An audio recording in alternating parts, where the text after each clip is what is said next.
Assalamualaikum warahmatullahi wabarakatuh. Selamat malam. Halo semuanya. Perkenalkan, nama saya Marcel Romis Taufikur Rahman. Saya lahir dan besar di Jakarta. Sekarang saya merupakan mahasiswa tingkat akhir dari Fakultas Hukum Universitas Borobudur. Saya merupakan adalah individu yang kritis, adaptif, serta terorganisir.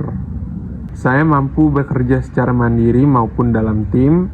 Saya juga memiliki semangat belajar yang tinggi dan pengalaman aktif dalam organisasi kemahasiswaan.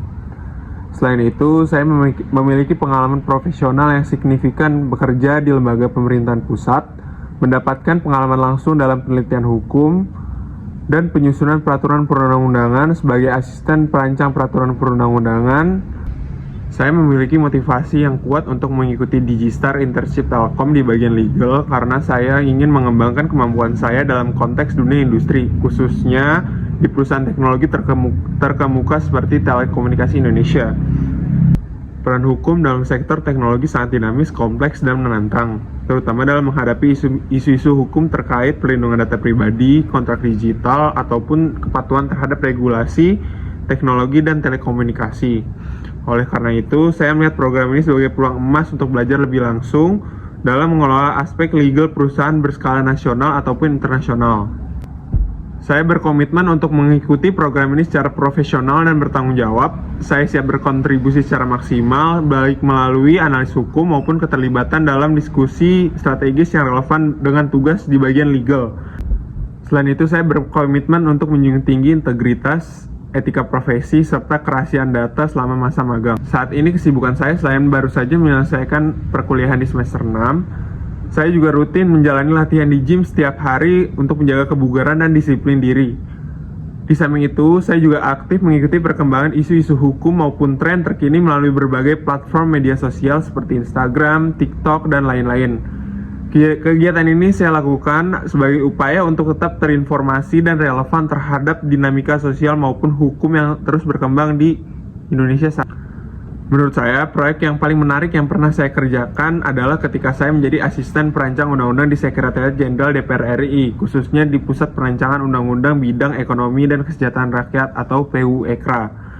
Pada kesempatan tersebut, saya mengerjakan tugas akhir sebagai asisten PUU, yaitu menyusun rancangan undang-undang tentang pembelajaran berbasis kecerdasan buatan. Dalam proses penyusunannya, saya berperan menganalisis peraturan perundang-undangan terkait dengan materi RUU tersebut. Selain itu, saya juga membantu dalam pencarian teori-teori pendukung yang berkaitan dengan sistem pembelajaran berbasis kecerdasan buatan. Proyek ini saya kerjakan bersama rekan-rekan teman asisten PUU saya selama kurang lebih 3 bulan. Tahap awal dari pengerjaan dimulai dengan merumuskan permasalahan atau urgensi terkait perkembangan kecerdasan buatan dalam dunia pendidikan. Kami juga melakukan observasi langsung kepada masyarakat, khususnya pelajar dan mahasiswa, sebagai bentuk penerapan prinsip meaningful public participation atau yang sering kita sebut sebagai partisipasi publik bermakna dalam penyusunan regulasi. Setelah seluruh bahan dan isu utama berhasil dihimpun, kami mulai menyusun naskah akademik beserta draft RUU-nya. Salah satu tantangan yang saya hadapi dalam proses ini adalah kesulitan dalam merumuskan isu utama secara tepat serta perbedaan pendapat yang muncul selama diskusi tim. Untuk mengatasinya, saya menginisiasi diskusi lanjutan bersama rekan-rekan dan berkonsultasi langsung dengan mentor kami yang berpengalaman di bidang perancangan undang-undang. Dari proses tersebut, saya memperoleh banyak pencerahan dan solusi yang memudahkan pengambilan jalan tengah. Melihat hasil akhir dari penyusunan RUU tentang pembelajaran berbasis kecerdasan buatan, saya merasa sangat bangga dan terharu. Sebagai seorang mahasiswa, saya merasa bersyukur dapat terlibat secara langsung dalam simulasi penyusunan suatu rancangan undang-undang yang memiliki relevansi tinggi dengan perkembangan teknologi dan kebutuhan masyarakat saat ini.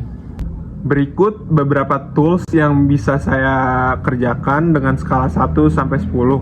Yang pertama itu ada Microsoft Word, itu 9/10. Yang kedua ada Microsoft Excel, 7/10 digunakan biasanya untuk membuat tabel, grafik, dan pengolahan data sederhana. Terus kemudian ada Canva 8/10 digunakan untuk membuat presentasi atau konten visual. Google Docs atau Google Sheets itu 8/10 digunakan untuk kolaborasi penulisan tugas dan proyek bersama tim. Kemudian selanjutnya ada Mendeley. Mendeley itu 7/10 untuk manajemen referensi dari citasi dalam penulisan ilmiah biasanya saya lakukan. Kemudian ada Legal Research Platform, yaitu biasanya hukum online, JDIH dan sebagainya. Itu biasanya 8/10 digunakan untuk mencari peraturan, putusan dan literatur hukum. Kemudian ada TikTok dan Instagram sebagai sosial media pemantau isu, itu sekitar 8/10 digunakan untuk mengikuti tren hukum atau isu aktual melalui konten edukatif dan berita singkat. Kurang lebih profil dari diri saya, kurang lebihnya mohon maaf. Wassalamualaikum warahmatullahi wabarakatuh. Selamat malam.